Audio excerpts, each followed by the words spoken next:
Buenas tardes. Muchas gracias, señora presidenta. Señorías, intentaré ser breve, pero dar cumplida cuenta a las cuestiones que ustedes han planteado.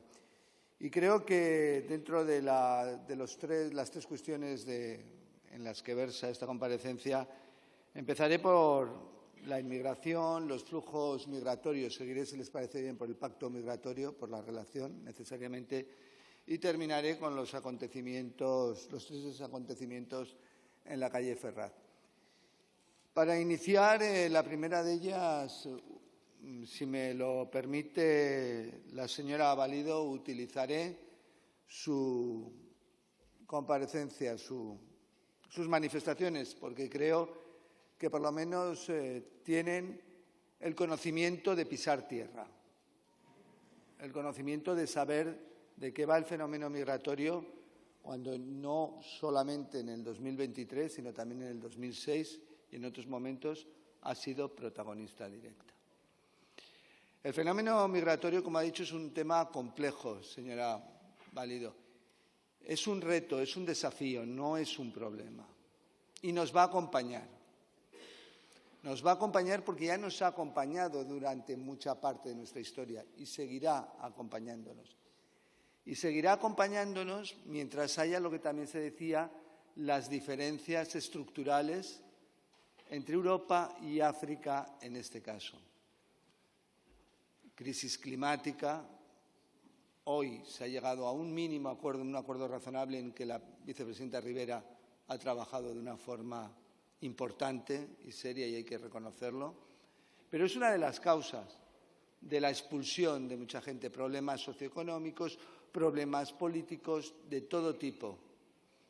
Miren, lo he dicho más veces, pero para situar la cuestión yo creo que hay que recordarlo.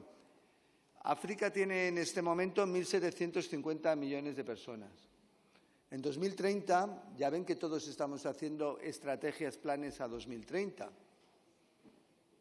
Los que estamos en el Gobierno y los que están en la oposición, y en cualquier gobierno central, autonómico, local. En ese momento serán ya 2.500 millones, 2030.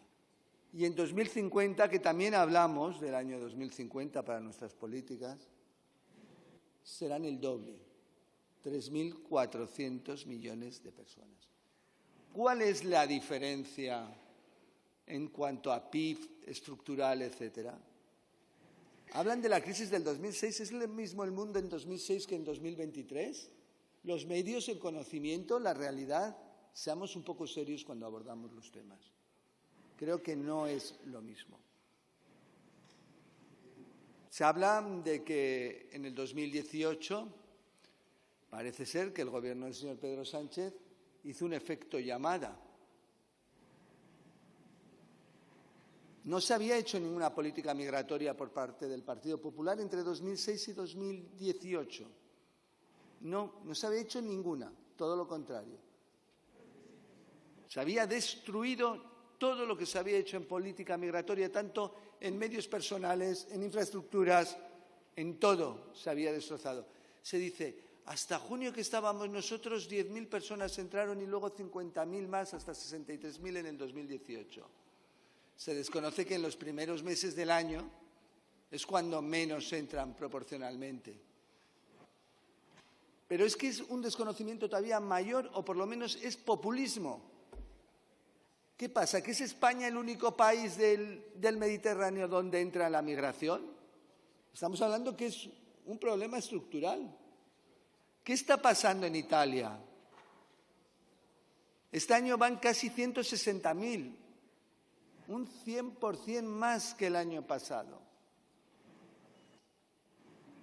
¿Se acuerdan que el gobierno actual de Italia decía que no iba a entrar ninguno? Pero es que es tan sencillo. Es como decía el señor Serrada, ¿cómo queremos parar? Se para con política exterior, con cooperación, con coordinación, colaborando con los países de origen y tránsito, como está haciendo el gobierno de Pedro Sánchez desde 2018.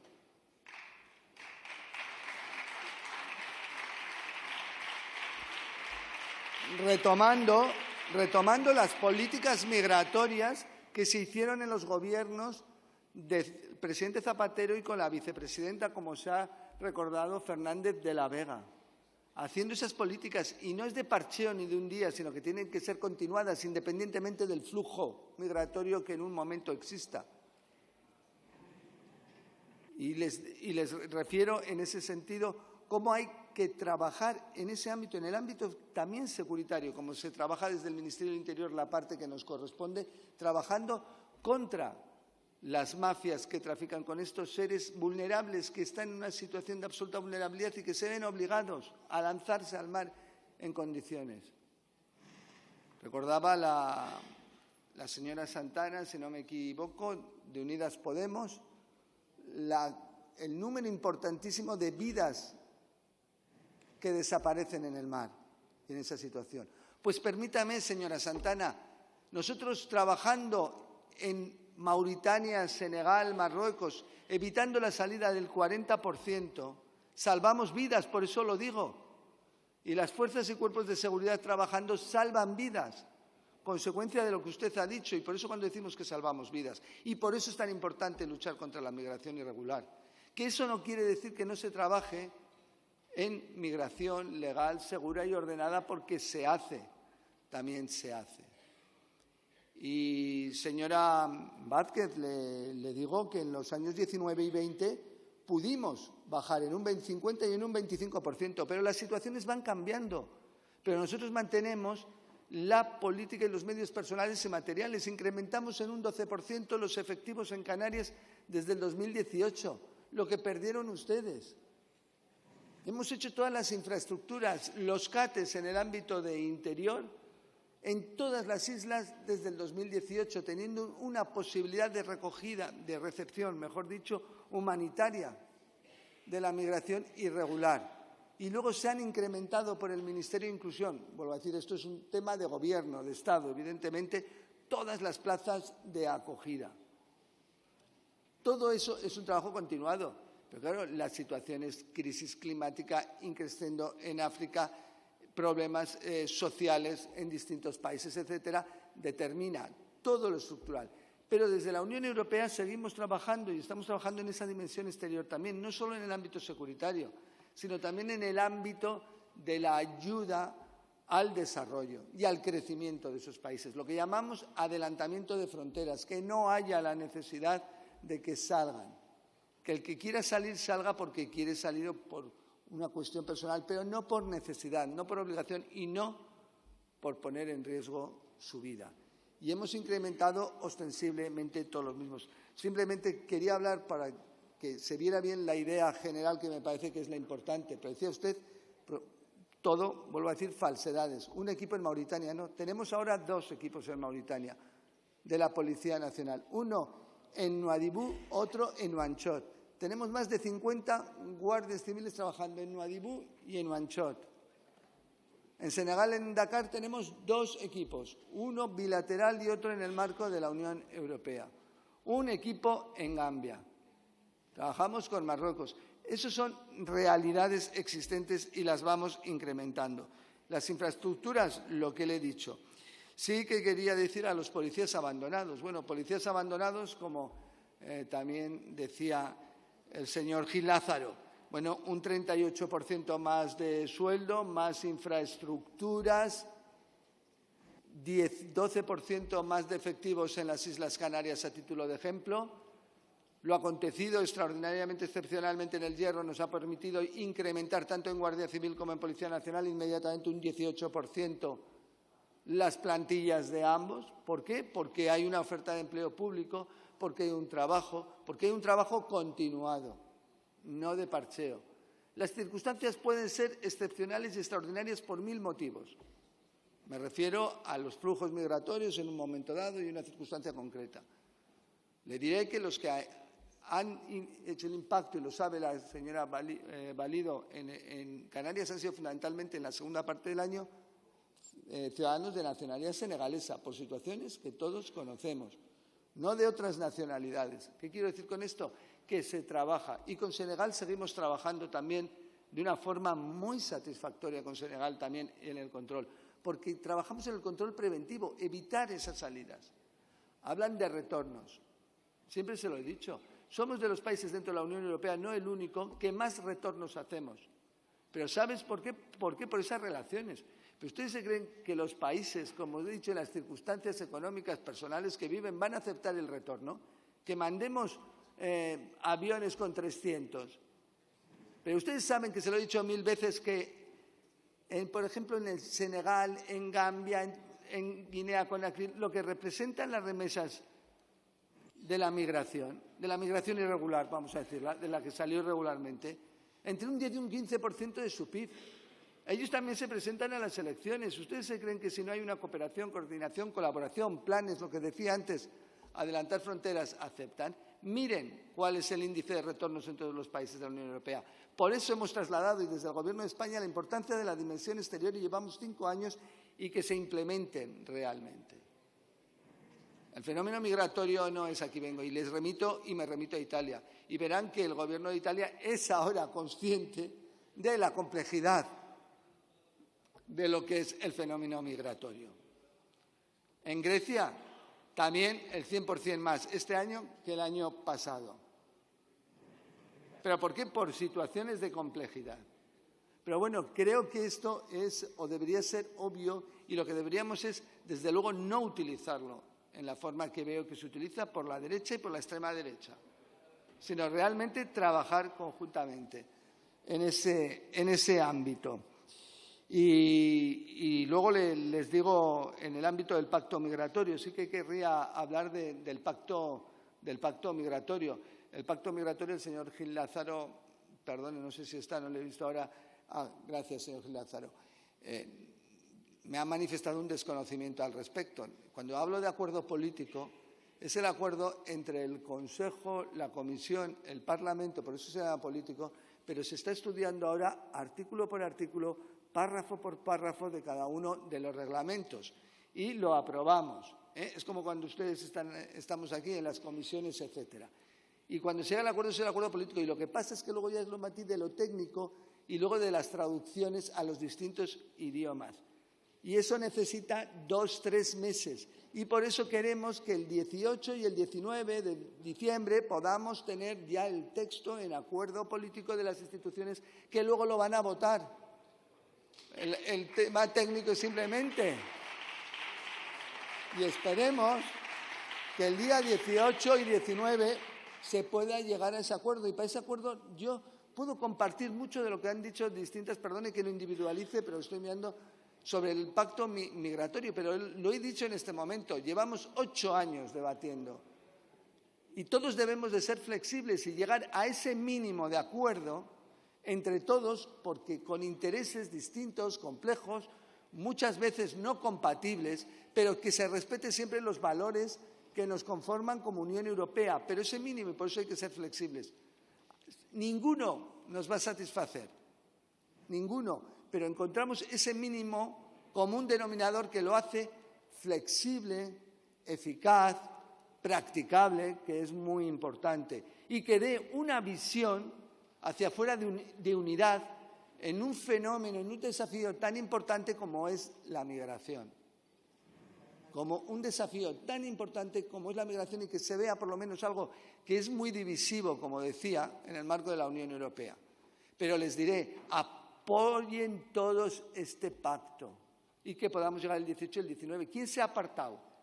Hungría y hasta ahora Polonia. Quizá llegamos tarde al gobierno de Donald Tusk, que estoy convencido que va a ser un cambio total y absoluto. Pero ese es el país que realmente se opone a cualquier tipo de pacto migratorio. Seamos conscientes de ese extremo, no seamos maximalistas. Siendo maximalistas no llegamos a ningún sitio, y sobre todo con una cuestión compleja.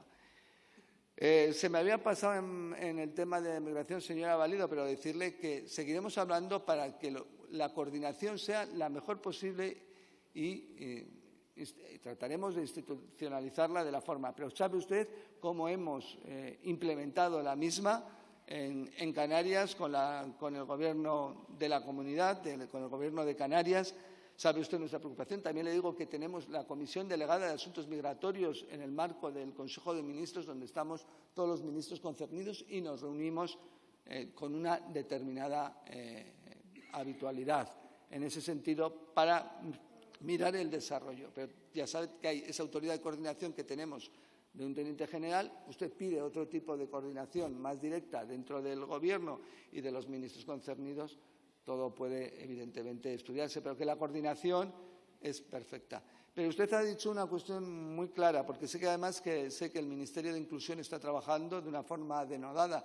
El tema de los traslados, de la acogida, no es del Ministerio del Interior, pero vuelvo a decir, este es un tema de Gobierno. O sea, estoy concernido como el Ministro del Interior, el de Exteriores y, evidentemente, todos bajo la dirección del presidente del Gobierno. Y me gustaría que estuviéramos todos aquí concernidos al respecto. Y lo hace trabajando de una forma intensa, localizando, consiguiendo, teniendo las plazas de acogida a lo largo de la península.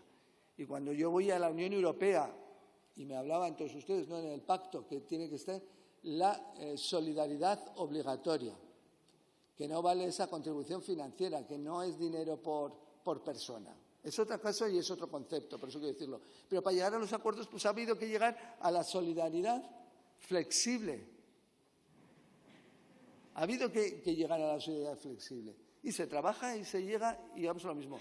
Pero si yo tengo que ir a hablar allí a la Unión Europea y al Consejo respecto al pacto migratorio de solidaridad y responsabilidad compartida y me miran y me dicen, ¿qué pasa con sus comunidades autónomas?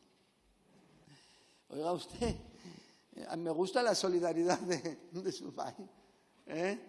Vuelvo a decir, con lo cual la coordinación es importante, la solidaridad y la responsabilidad. Y yo, no es mi competencia directa, pero tiene razón porque lo he vivido en otros momentos y en otros sitios la señora Valido. Y no soy de Coalición Canaria. Los menores, que son los más vulnerables. Les miro a todos ustedes que tienen responsabilidades en comunidades autónomas y creo que es una asignatura pendiente de todos nosotros, en ese sentido.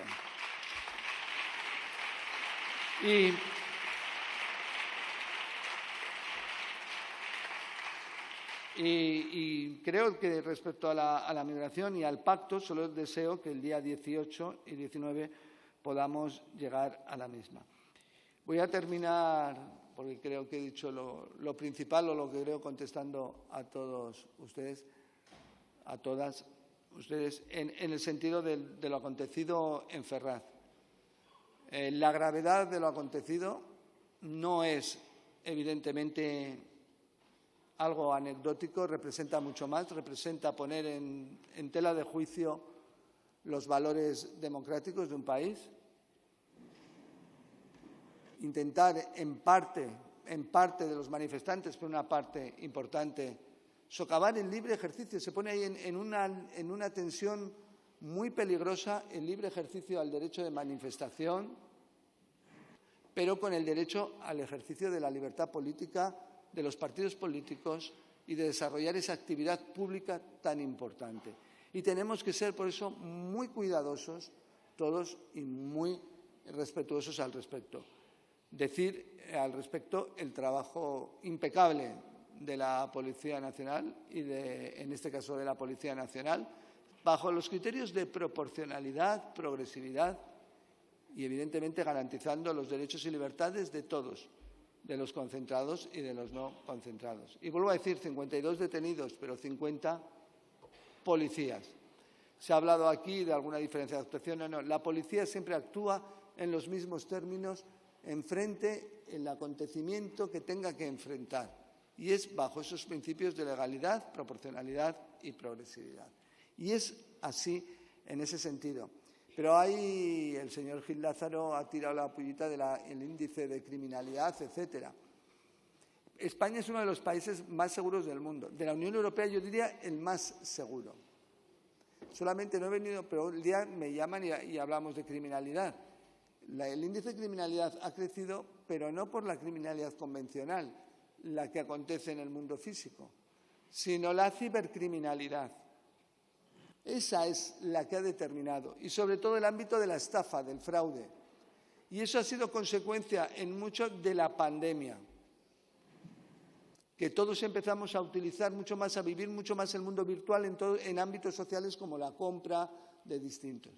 Y eso determinó que, entiéndeme la palabra, iba a utilizar otra que prefiero no conste, no conociendo especialmente a ser seguros en el ámbito virtual, la gente solemos cometer errores. Por eso es tan importante la prevención y las campañas que hacemos. Es decir, cuando salimos de casa no dejamos la puerta abierta, las ventanas abiertas y las tarjetas de crédito encima de la mesa de la cocina. Bueno, pues muchas veces en el mundo virtual hacemos algo parecido. Pero estamos trabajando contra la ciberdelincuencia y es uno de nuestros objetivos cuando uno de nuestros hitos principales va a ser para esta legislatura, cuando próximamente pueda comparecer para trasladarles las líneas de actuación del Ministerio, pues hablaremos de cibercriminalidad en ese sentido. Pero me ha dicho usted que crecen los delitos de agresión sexual. Sí, para mí es muy preocupante. Toda la violencia hacia la mujer es muy preocupante. Pero se ha olvidado usted de una cosa muy clara, que esta sociedad ya tolera mucho menos y denuncia mucho más. Y eso es muy importante y tenemos que estar ahí y trabajando y dar seguridad. Me llama, y ya con esto termino, usted decía que también crecían los hechos de desobediencia, atentado hacia los agentes de la autoridad, desconsideración, etcétera. Los números son parecidos, se lo digo y si no puede comprobarlo. Pero vamos, a ver si ustedes dan ejemplo y alguno de sus diputados no desautoriza y se encara a los policías faltando al principio de autoridad de los policías en el ejercicio de sus funciones. Ayudarían mucho con esa pedagogía, a ver si se aplican esa pedagogía y respetan el principio de autoridad de nuestros policías y guardias civiles. Porque imagínese a ese señor, que seguro que aspiraba, si hace eso siendo diputado, ¿qué haría siendo ministro del Interior? Muchas gracias.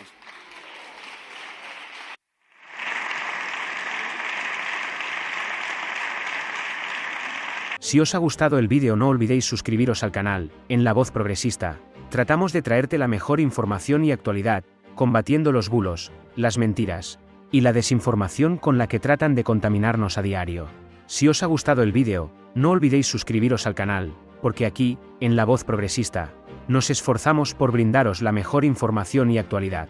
Nuestra misión va más allá de simplemente entretener o informar, nos comprometemos a combatir los bulos, las mentiras y la desinformación que amenazan con contaminar nuestra sociedad a diario. En un mundo cada vez más digital y conectado, la información fluye a una velocidad vertiginosa. Sin embargo, esta velocidad no siempre va de la mano de la veracidad. Con la proliferación de las redes sociales y la facilidad con la que se pueden difundir noticias falsas, es esencial contar con fuentes confiables que nos guíen a través del laberinto de la información. Juntos, podemos hacer frente a los desafíos de la desinformación y construir un futuro donde la información confiable sea accesible para todos. Gracias por vuestro apoyo.